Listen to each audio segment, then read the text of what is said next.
warahmatullahi wabarakatuh. Perkenalkan, nama saya Indah Wahyu Nur Cahyani dengan NIM 164. Saya dari Program Studi Pendidikan Guru Sekolah Dasar kelas 1E Fakultas Ilmu Pendidikan Universitas Trunojoyo Madura. Di sini saya akan menjelaskan tentang hakikat pendidikan dan ilmu pendidikan guna memenuhi tugas UTS mata kuliah Ilmu Pendidikan dengan dosen pengampu Bapak Ahmad Sudi Praktikno MPD. Bab 2. Hakikat pendidikan dan ilmu pendidikan.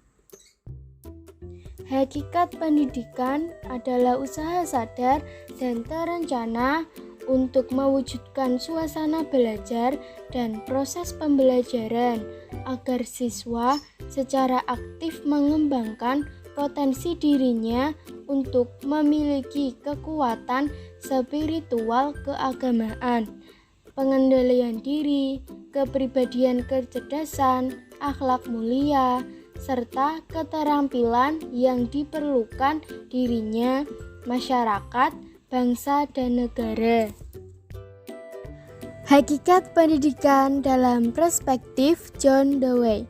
Pendidikan adalah usaha untuk terus-menerus menyusun kembali dan menata ulang pengalaman hidup subjek didik. Hakikat pendidikan menurut pakar pendidikan dibagi menjadi dua versi.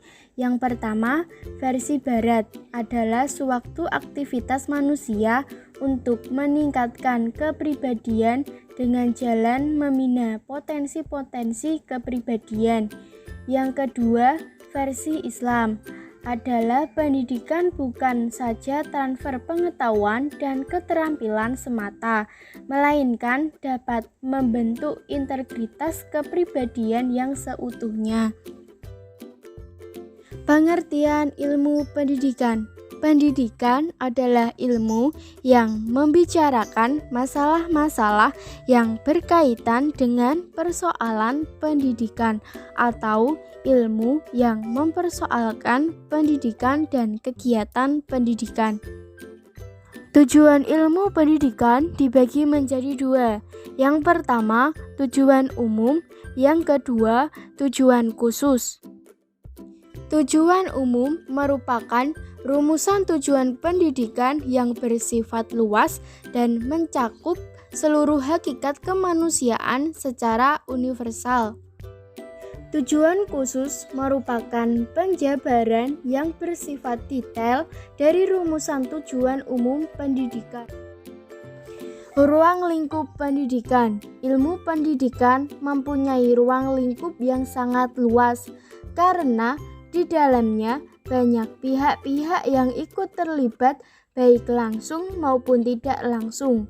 Objek dari ilmu pendidikan ini ialah situasi pendidikan yang terdapat pada dunia pengalaman.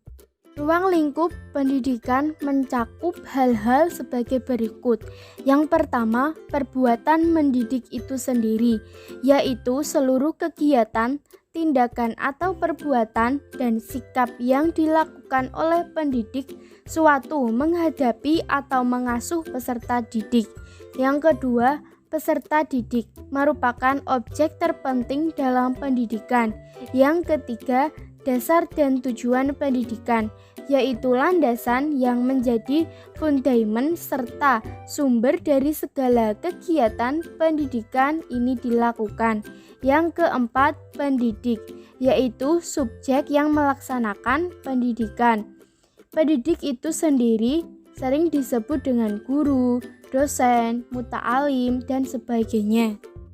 Yang kelima, materi pendidikan, yaitu bahan-bahan atau pengalaman-pengalaman belajar yang disusun sedemikian rupa untuk disajikan atau disampaikan kepada peserta didik. Keenam, metode pendidikan adalah seperangkat cara, jalan, dan teknik yang digunakan oleh pendidik dalam proses pembelajaran.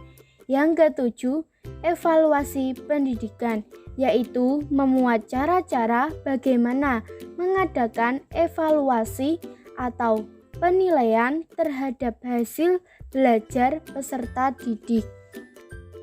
Yang kedelapan, alat-alat pendidikan adalah hal yang tidak saja membuat kondisi-kondisi yang memungkinkan terlaksana pekerjaan mendidik, tetapi alat pendidikan itu telah mewujudkan diri sebagai perbuatan atau situasi. Yang kesembilan, lingkungan pendidikan, yaitu segala sesuatu yang ada di sekitar manusia, baik berupa benda mati, makhluk hidup, atau peristiwa-peristiwa yang terjadi termasuk kondisi masyarakat, terutama yang dapat memberikan pengaruh kuat kepada individu. Peran dan kedudukan ilmu pendidikan dalam penyelenggaraan pendidikan. Ilmu pendidikan mempunyai peran sebagai perantara dalam membentuk masyarakat yang mempunyai landasan individual, sosial, dan unsur dalam penyelenggaraan pendidikan.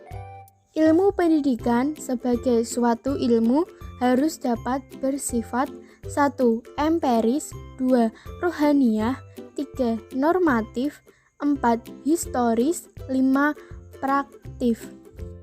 1. Empiris, karena objeknya dijumpai dalam dunia pengalaman.